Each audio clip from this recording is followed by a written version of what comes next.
Preaching the gospel of Jesus and meeting human needs without discrimination has been the Salvation Army's mission and hallmark for more than 140 years. In his book, In Darkest England and the Way Out, William Booth presented his plan to minister to the poorest and neediest citizens of his native London. At the root of the problem was neglect.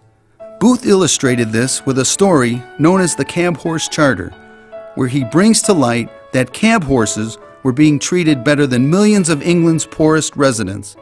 The charter emphasizes 2 points in regard to the horse's care. First, if the horse is down, he is helped up. And second, while he lives, he is guaranteed food, shelter, and work. Booth stressed that if we can guarantee these conditions for an animal, how much more important that we provide care to mankind. Can the Cab Horse Charter be gained for human beings? I answer yes. The Cab Horse Standard can be attained on the Cab Horse terms. If you get your fallen fellow on his feet again, docility and discipline will enable you to reach the Cab Horse ideal. Otherwise, it will remain unattainable. Simple, elegant, and humble, the Cab Horse Charter laid the founding principles of the Salvation Army. If a man is down, he is helped up. While it began as a response to a local problem in the 19th century, the legacy continues on an international basis today.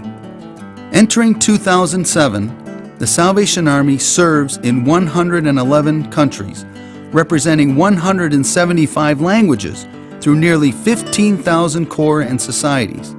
The Army has been able to grow and sustain itself throughout the world due in part to the support of countries like the United States. To examine the impact our prayers and World Service Funds can have, we'll focus our attention on one of our partners in mission, the South America West Territory. The first Salvation Army outpost was established in Chile in 1909. A year later, the Salvation Army was in Peru, and by 1920 entered Bolivia. But it took an earthquake in 1985 before Ecuador would allow the Army to minister in their country.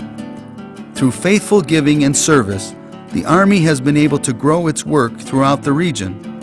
Today, the Salvation Army flag flies in more than 50 rural towns and urban centers across the 4 countries that comprise the South America West Territory. Here, God's creation proclaims His glory. From the highlands of Ecuador, Peru, and Bolivia to the cold, windswept southern tip of Chile, known as the end of the world, His majesty is evident. Still, God's greatest creation is His people. Even with limited resources, Salvationists in the South America West Territory are hardworking, dedicated, and joyful. They rely on the support of outside territories to maintain and grow the work of the Army. No matter the language, location, or culture, Christ is seen through the work of a caring Army.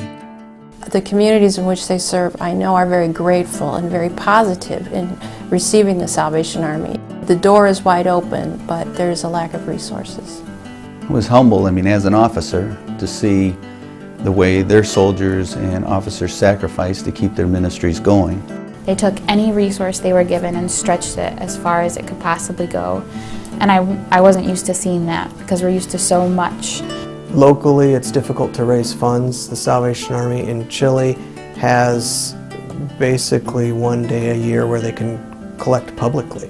With limited resources, the territory continues the legacy William Booth set forth in his Cab Horse Charter. They rely on World Service Funds to support programs like the Harry Williams Hospital in Bolivia, vocational training in Ecuador, children's homes in Chile, and schools in Peru. Over the next few weeks, we'll examine the Salvation Army's commitment in the South America West Territory to reach out and lift up those in need.